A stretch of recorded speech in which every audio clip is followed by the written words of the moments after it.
Hello, thank you very much for always making time to watch DADZIE. My name is DADZIE. As you can see from the backdrop, we are in the Dominion University College here in Accra. It's the 7th SRC week celebration. It's a 1 week packed show for you, and today we have entrepreneurship, politics and advocacy seminar happening live here at the new campus. The theme for the SRC week is rejuvenation. I will try and talk to the SRC president for him to explain things to me. If today is your first time of watching DADZIE TV, you make sure you subscribe to our YouTube channel for more exclusive content. So the SRC president will join me shortly for us to talk about why rejuvenation and why are we here today. All right, so I have the SRC president here. You know what I mean? I was in the same house with him in the high school.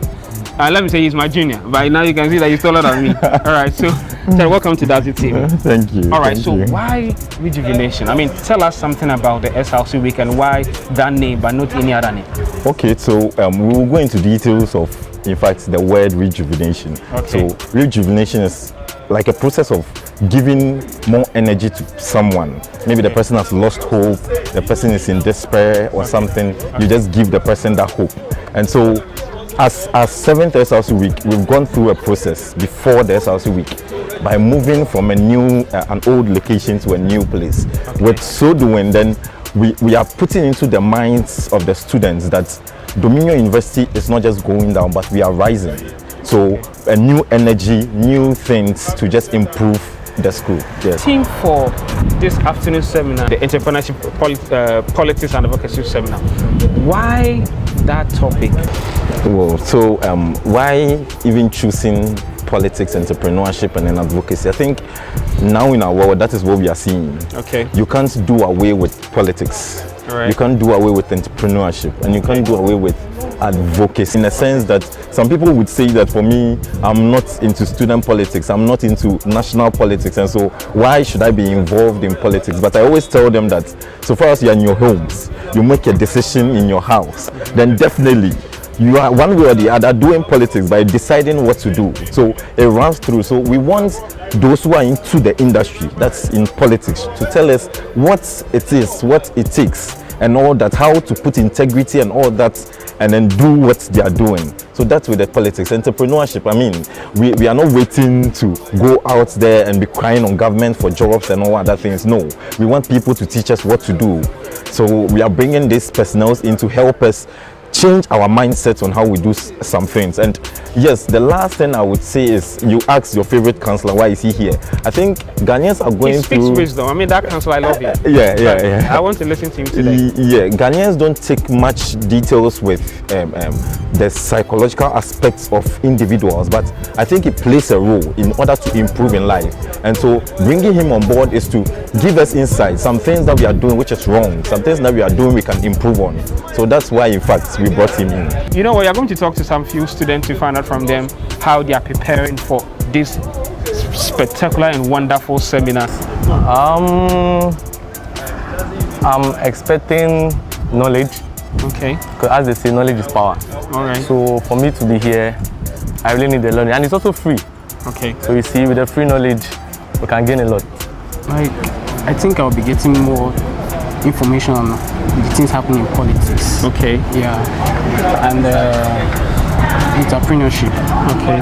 So that's what I'm expecting to learn from the seminar. Okay. I'm expecting to know more about entrepreneurship and then politics. So because in the business environment here, if you don't have these basics, if you don't actually know more about these things, you don't know what you're going to do. Because definitely. You need all these things to actually know how to move around in the business society.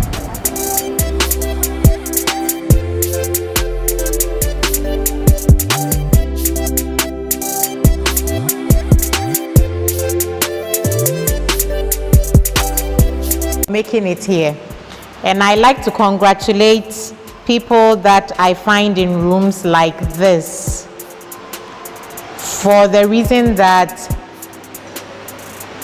unless you were bribed to come and sit here, it means that you care about your future to such an extent. I remember you.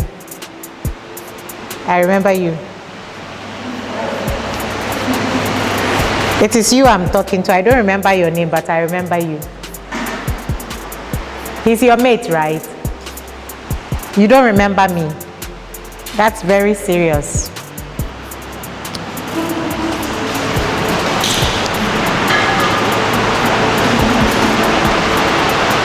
I'm congratulating you because we have two kinds of people in the world. We have people that feel they know it all and they have it all, so there's no room for anything new. And then we have those that have the continuous learning or the growth mindset. And that second category of people are the ones that are open to learn, discover new things. And they are the ones that tend to be successful and make a difference and an impact in their life. So I hope that year one people, you were not compelled with some threat of punishment to be here. And the year two and year three, well done for being here as well. I'm having a conversation with you around entrepreneurship. And then when we talk about unemployment rate, it's at 13.4% every year. The people that are ready, willing, they have everything it takes to work, who are not getting a job, 13.4%. Now, when you take those who are between the ages of 15 and 24, who are not doing anything gainfully, they are 32.8%. That's 1/3, a whopping 1/3 of the youthful population. And that's not your pure definition for youth, because youth can go all the way to 40, 45. We haven't added those people.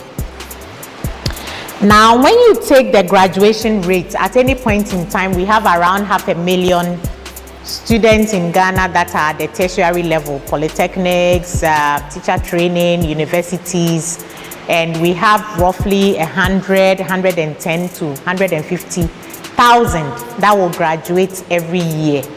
Of this total number that will graduate every year, only 10% are able to secure a job. Now, the question that I want to ask, and so more and more in the interview room, we are seeing that it takes on average 5 years when you graduate from university before you can successfully get a job. In the olden days, the application rate used to be something like, for every 10 applications that you drop, you may likely be called for interview for about 3. But today, you need to drop about 40 applications before you can get about 3 invitations to be interviewed. That's the environment that you and I are in today.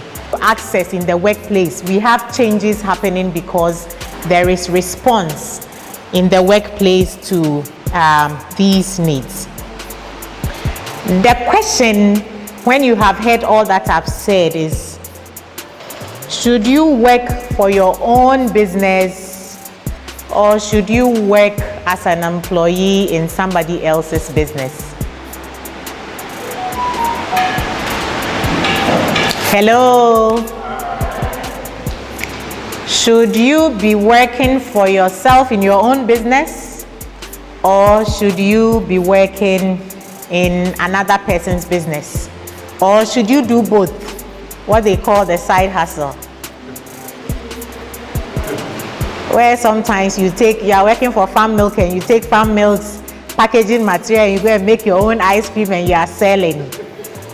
The ethical connotations are also there when you decide to do those side hustles. And you know that if you landed with a big brand, for the rest of your life, you can just rise through the ranks and become the CEO or some big position there. And maybe they will even be paying you pensions benefits when you retire from that organization. But you need to wake up, because that's no longer the case. The research shows that on average, today's graduates will change jobs at least 5 times. At least 5 times. It's how many times? This is those people that in the past would not change. Usually women were not considered to be the ones that will change companies. But today, if you are the one that doesn't change at all, 5, you will change jobs before you retire. And I'm sure that number in the next 5 years will probably double. Oh, see, I don't wanna do no girl, baby, make me legalize. Why you wanna stop anytime you look into my eyes? And even if you don't know, baby, I will make you realize. I no go let you go, baby, now you be my wife. So I say, give me your love. Oh, your love. Say I didn't need your love. Oh, your love. Oh, 'cause I can't get enough. Oh, enough of your love. Give me your love. Oh, your love. Hey, oh, tell me what I'm for do. See, I know you did ginger me. Oh, yeah, what's up with you? Yeah, baby, if you know me, you. At the police. Come on, put your hands up for him. Thank you so much for your time. Hello. I'll plead with you if you can just walk around, get up and just walk around. We've been sitting for a very long time. All right. So the topic we're talking about, we're going to spend a little time on trust. I know we spend a lot of time here. I won't bore you so much, so that at least I can answer a few questions of yours concerning trust and other aspects of relationship. All right. So the topic is a key one, in fact, because of how these days the young people are going to relationships. You hear statements like, I love you, I don't trust you. You hear lots of these kind of comments, I love you, but I don't trust you. Today, marriages are not lasting because of one major thing, trust. Imagine you're preparing for midterm exam, which is mostly next week or a week after. And you hear of I swear I no go do, hey, yeah. I don't wanna do no curl, baby, make we legalize, yeah. But why you wanna stop anytime you look into my eyes, yeah. And even if you don't know, baby, I will make you realize. I don't go let you go, now you be my wife. So I say, give me your love. Oh, your love, oh, I didn't need your love. Oh, your love, 'cause I can't get enough of your love.